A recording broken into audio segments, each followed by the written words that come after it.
बहुत समय पहले, जब पृथ्वी पर शोर नहीं था, जब मनुष्य बोलने से पहले सोचता था और सोचने से पहले आत्मा से पूछता था, तब एक युग था जिसे लोग बाद में धर्म का स्वर्ण युग कहने लगे। उस समय सूरज भी अलग तरह से उगता था। हवा में लालच नहीं बल्कि शांति घुली होती थी। मनुष्य मंदिर इसलिए नहीं जाता था कि कुछ मांग सके, बल्कि इसलिए जाता था कि जो गलत है उसे छोड़ सके। राजा सिंहासन पर बैठता था लेकिन आंखों में घमंड नहीं होता था। उसके लिए राज्य से बड़ा धर्म था और धर्म से बड़ा सत्य। ऋषि जंगलों में रहते थे लेकिन समाज से कटे नहीं थे। उनकी वाणी में आदेश नहीं बल्कि चेतावनी होती थी। भगवान को किसी ने देखा नहीं था, फिर भी हर कोई उन्हें महसूस करता था, क्योंकि ईश्वर तब प्रार्थना में नहीं कर्म में बसते थे। लेकिन हर युग में एक क्षण आता है, एक छोटा सा क्षण, जहां इंसान सोचता है, अगर मैं थोड़ा सा बदल जाऊं तो क्या सच में कोई फर्क पड़ेगा। यही विचार अंधकार युग की पहली सांस था। उस समय एक विशाल नगर था जिसे लोग धर्मपुरी कहते थे। वहां की सभा पूरे आर्यावर्त में प्रसिद्ध थी, जहां निर्णय केवल न्याय से होते थे। एक दिन उसी सभा में एक विद्वान खड़ा हुआ। उसका ज्ञान गहरा था, उसकी वाणी मधुर थी और उसकी आंखों में आत्मविश्वास था। उसने कहा, धर्म कठिन होता जा रहा है, साधारण मनुष्य उससे डरने लगा है। अगर हम नियमों को थोड़ा सरल कर दें तो अधिक लोग धर्म के मार्ग पर चल सकेंगे। सभा में सन्नाटा छा गया, क्योंकि बात गलत नहीं लग रही थी। राजा ने पूछा, क्या इससे सत्य बदलेगा? विद्वान बोला, नहीं महाराज, सत्य वही रहेगा, बस उसे पाने का रास्ता थोड़ा आसान हो जाएगा। यही वो पल था जहां सत्य को बदला नहीं गया, लेकिन उसके साथ पहला समझौता किया गया। लोगों ने सोचा, बस थोड़ा सा बदलाव है, इससे क्या बिगड़ेगा। और यहीं से धर्म धीरे धीरे सुविधा बन गया। जो नियम कल तक आत्मा को शुद्ध करते थे, आज वही नियम बोझ लगने लगे। लोग कहने लगे, सब कुछ इतना सख्त क्यों है? ईश्वर दयालु हैं, वो सब माफ कर देंगे। और जब इंसान ईश्वर को अपने अनुसार समझने लगे तो ईश्वर मौन हो जाते हैं। रातें पहले से लंबी लगने लगी, मन में अशांति घर करने लगी। लोग सही और गलत में फर्क करना जानते थे, लेकिन सही चुनना कठिन लगने लगा। ऋषियों ने चेतावनी दी, धर्म को सरल नहीं, मन को शुद्ध करो। लेकिन चेतावनी सुनने वाला कोई नहीं था, क्योंकि सुविधा की आवाज बहुत मीठी होती है। धीरे धीरे न्याय बदलने लगा। अब फैसला सत्य से नहीं बल्कि शक्ति से होने लगा। जो शक्तिशाली था वही सही था और जो कमजोर था वही दोषी। लोग अब पाप करने के बाद डरते नहीं थे, बल्कि तर्क खोजते थे। हर पाप के लिए एक कारण, हर गलती के लिए एक बहाना, और यही बहाने अंधकार युग की ईंटें बन रहे थे। एक रात एक वृद्ध ऋषि ने आकाश की ओर देखा और कहा, समय बदल रहा है, ईश्वर पीछे नहीं हटे हैं, इंसान उनसे दूर जा रहा है। ये सुनकर लोग हंसे और बोले, हम तो पहले से ज्यादा धार्मिक हो गए हैं, मंदिर बड़े हो रहे हैं, यज्ञ बढ़ रहे हैं। ऋषि ने गहरी सांस ली और बोले, जब धर्म दिखावा बन जाए तो समझ लो अंधकार पास है। उस रात पहली बार ईश्वर का नाम तो लिया गया, लेकिन उन्हें महसूस किसी ने नहीं किया। और यही अंधकार युग की नींव पूरी तरह पड़ चुकी थी। स्वर्ण युग अब केवल नाम रह गया था। धर्मपुरी की हवा में अब शांति नहीं, संशय बहता था। लोग सुबह उठते थे लेकिन आत्मा भारी रहती थी। मंदिरों की घंटियां बजती थीं, लेकिन मन में कंपन नहीं होता था, क्योंकि अब पूजा आदत बन चुकी थी और आदत में ईश्वर नहीं रहते। नगर के लोग कहते थे, हम पहले से ज्यादा धार्मिक हो गए हैं, लेकिन सच्चाई ये थी, वे पहले से ज्यादा चालाक हो गए थे। हर व्यक्ति अपने कर्म का भार हल्का करना चाहता था, बिना कर्म बदले, और यही चाह अंधकार का असली द्वार थी। उस समय धर्मपुरी में एक नया चलन शुरू हुआ। लोग पाप करने से पहले पूछते थे, क्या ये पूरी तरह गलत है या थोड़ी छूट मिल सकती है? और जब पाप सवाल बन जाए तो समझ लो धर्म खतरे में है। एक दिन एक निर्धन व्यक्ति न्याय मांगने राजसभा पहुंचा। उसकी आंखों में डर नहीं, विश्वास था। लेकिन सभा में बैठे लोग अब बदल चुके थे। उन्होंने न्याय नहीं तौला, उन्होंने लाभ तौला। निर्धन हार गया और पहली बार अन्याय को स्वीकार किया गया। सभा मौन रही। राजा ने देखा लेकिन बोले नहीं, और यही मौन इतिहास का सबसे भारी मौन था। ऋषियों ने एक साथ कहा, आज धर्म घायल हुआ है लेकिन अभी जीवित है, अगर कल भी यही हुआ तो धर्म मर जाएगा। लोग हंसे, क्योंकि अब लोग ऋषियों की बातों को पुरानी कहने लगे थे। रात को उसी नगर में एक विचित्र घटना हुई।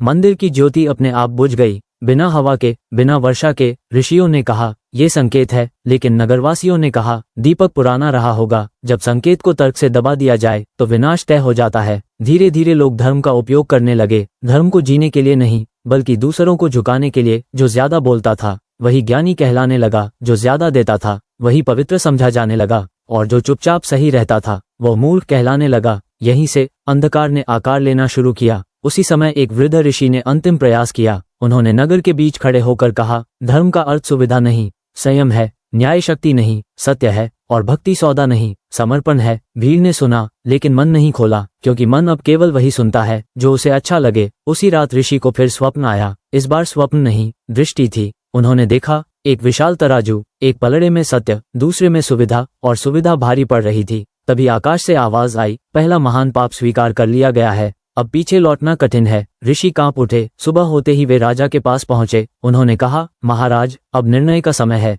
या तो धर्म चुनिए या राज। राजा ने पहली बार सिर झुका लिया और कहा, अगर मैं धर्म चुनूं तो राज्य टूट जाएगा। ऋषि ने उत्तर दिया, अगर धर्म न चुना तो युग टूट जाएगा। राजा चुप रहे और उसी क्षण अंधकार और गहरा हो गया।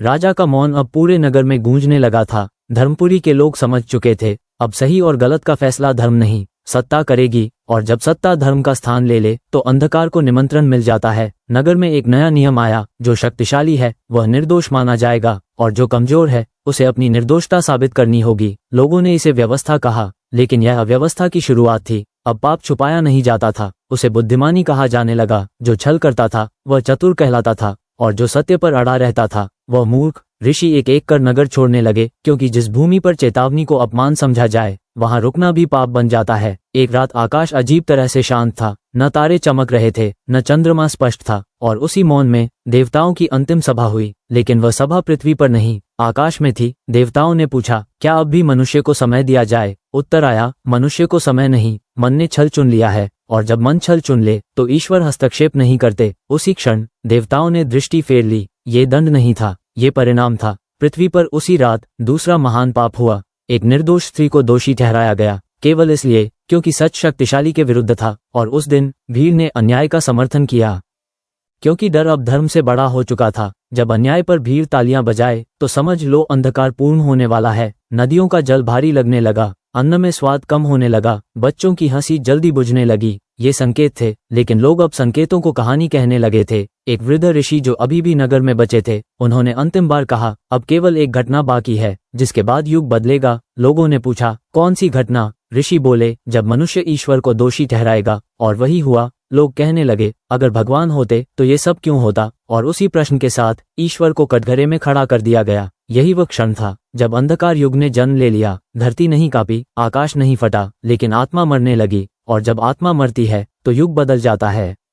रात अब केवल अंधेरी नहीं थी, वह भारी हो चुकी थी। ऐसी रात जिसमें सांस भी बोझ लगती है। धर्मपुरी के लोग सो रहे थे, लेकिन उनकी आत्माएं जाग रही थीं, डर से, संशय से और अपराध बोध से, जिसे वे स्वीकार नहीं करना चाहते थे। उसी रात अंतिम ऋषि नगर के बाहर खड़े थे। उनकी आंखों में क्रोध नहीं, दुख था। उन्होंने आकाश की ओर देखा और कहा, हे समय, अब तू ही निर्णय कर, क्योंकि मनुष्य ने स्वयं को नहीं सुधारा। उसी क्षण आकाश में बिजली नहीं चमकी, कोई देवदूत नहीं उतरा, केवल एक गहरा मौन फैल गया। ऐसा मौन जो उत्तर नहीं देता, केवल स्वीकार करता है, और यही स्वीकार सबसे भयानक था। उसी सुबह नगर में घोषणा हुई, धर्म अब व्यक्तिगत विषय है, राज्य का उससे कोई संबंध नहीं। लोगों ने इसे स्वतंत्रता कहा, लेकिन यह आत्मा की कैद थी। अब हर व्यक्ति स्वयं तय करेगा क्या सही है, क्या गलत। और जब हर कोई स्वयं न्यायाधीश बन जाए तो सत्य मर जाता है। पहले लोग पाप छुपाते थे, अब उसे अधिकार कहने लगे। पहले अन्याय से डरते थे, अब उससे लाभ खोजने लगे। बच्चे प्रश्न पूछने लगे, धर्म क्या होता है? और माता पिता के पास उत्तर नहीं थे, क्योंकि उन्होंने स्वयं समझौता कर लिया था। उसी दिन पहली बार मंदिर में भी झूठ बोला गया, और किसी को फर्क नहीं पड़ा, क्योंकि अब अंतरात्मा बोलना बंद कर चुकी थी। आकाश में देवता थे, लेकिन वे देख नहीं रहे थे।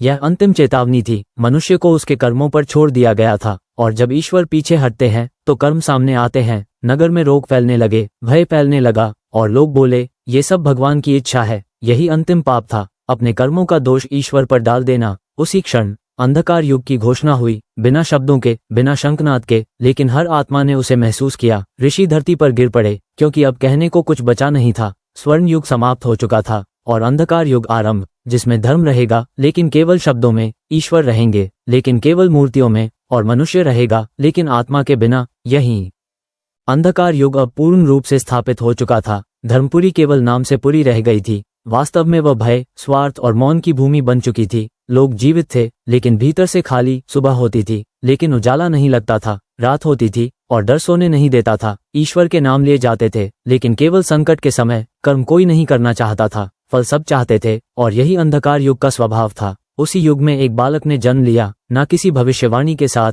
ना किसी चमत्कार के साथ। साधारण माता पिता, साधारण घर, लेकिन उसकी आंखों में एक अजीब सी शांति थी, ऐसी शांति जो उस युग में दुर्लभ थी। लोग कहते थे, ये बच्चा प्रश्न बहुत पूछता है, और अंधकार युग में प्रश्न सबसे बड़ा अपराध होते हैं। वह बड़ा हुआ, और उसने देखा, लोग सत्य जानते हैं, फिर भी झूठ चुनते हैं। वह देखता था धर्म की बातें होती हैं, लेकिन व्यवहार में नहीं। उसने एक दिन अपने पिता से पूछा, अगर सब जानते हैं कि यह गलत है तो फिर करते क्यों हैं? पिता मौन रहे, क्योंकि अंधकार युग में मौन ही सबसे सुरक्षित उत्तर होता है। युवक ने निर्णय लिया, वह किसी मंदिर नहीं जाएगा, किसी ग्रंथ का दिखावा नहीं करेगा, वह केवल सही कर्म करेगा। लोगों ने उसे मूर्ख कहा, क्योंकि अंधकार युग में सही कर्म लाभ नहीं देता, लेकिन धीरे धीरे उसका प्रभाव दिखने लगा।